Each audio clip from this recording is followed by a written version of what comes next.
What's going on, guys? I just wanted to take a few minutes to talk about the rumors surrounding the Conor McGregor-Michael Chandler fight that's supposed to happen here in a few weeks. So it's supposed to happen on June 29th, about 2.5 weeks away. And for the past 2 weeks or so, there have been rumors that the fight might not actually happen. We had various MMA journalists talking about how the UFC might be scrambling to try to figure out another main event. Weird things happening too, like the pay-per-view not being able to be pre-ordered for a few days, the UFC pulling the free fights, the free Conor fights that were online. UFC makes you pay for Fight Pass if you want to watch old fights, but leading up to a big fight, a lot of times what they'll do is they'll make those fights free, like the Conor fights free, so that people can watch his past fights, get hyped up. So they pulled those from being able to be watched without the subscription, and they weren't advertising the fight for about a week or so, which is really strange. There was also absolutely zero explanation from the UFC or any of the people involved, Conor, Chandler, anything like that.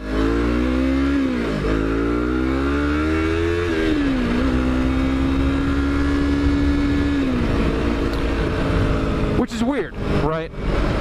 I mean, Conor's always on fucking Twitter running his mouth, and Dana White loves to be out in the media, so for them to not say anything at all was strange. That's what kind of made me think there may be some truth to the whole thing. And we didn't really know what was happening. It was all just speculation. Some people were saying Conor might be injured, or maybe he failed a drug test or something like that, but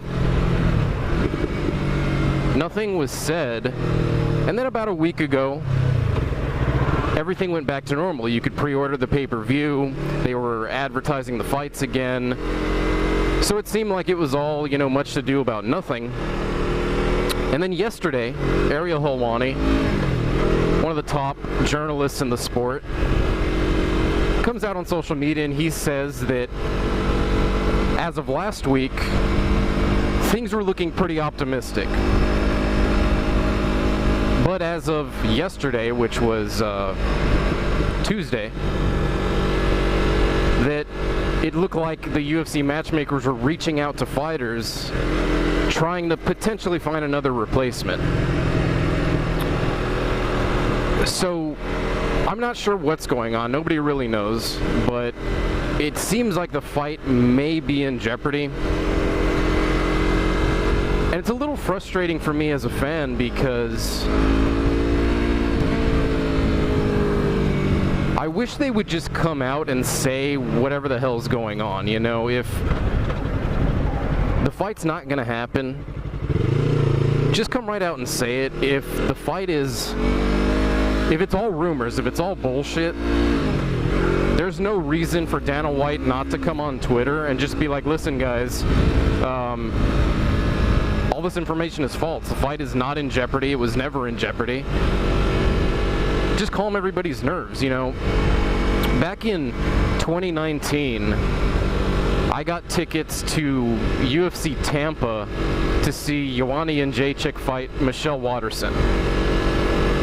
And that was the only fight that I was really interested in that fight card. You have to buy your tickets to these events a couple months in advance normally, like right when they go on sale. So I did that, and then leading up to the event, maybe a few weeks earlier, I had bought my hotel tickets and plane tickets, and a couple days before I was, I think it was the day before I was supposed to fly out, which was like a Thursday or something like that, fight being on a Saturday.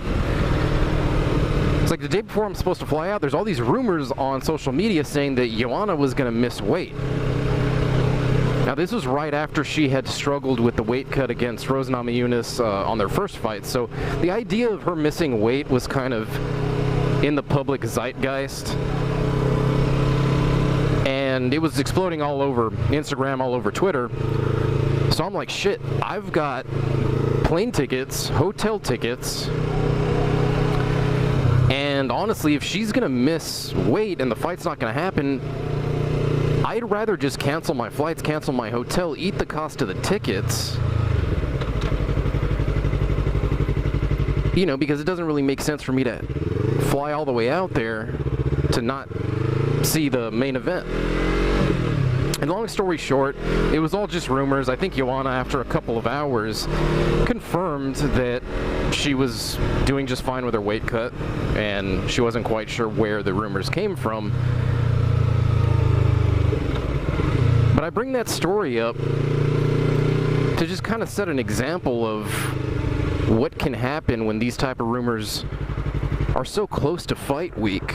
There's people who have bought their hotel rooms in Vegas, bought their flights for this Conor fight, who are going through this exact thing right now.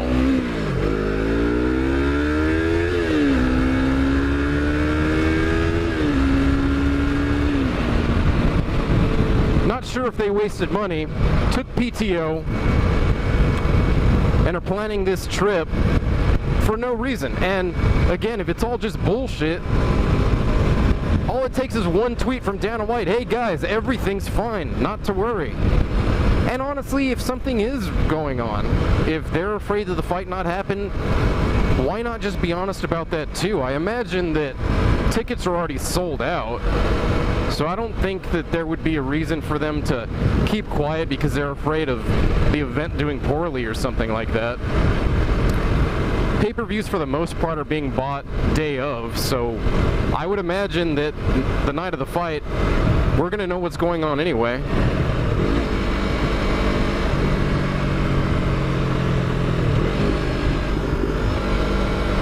Just a little annoying thing. I wish that they would just be more transparent about the whole thing.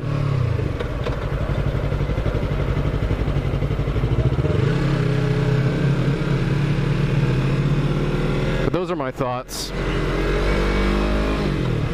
When the event gets a little closer, I'll try to put out another video about predictions, and then maybe we'll do a recap after the event. I've been away from the whole MMA media, MMA podcasting scene for a couple of years, and I'd like to get back into it. So we'll see what happens. Right now, I'm thinking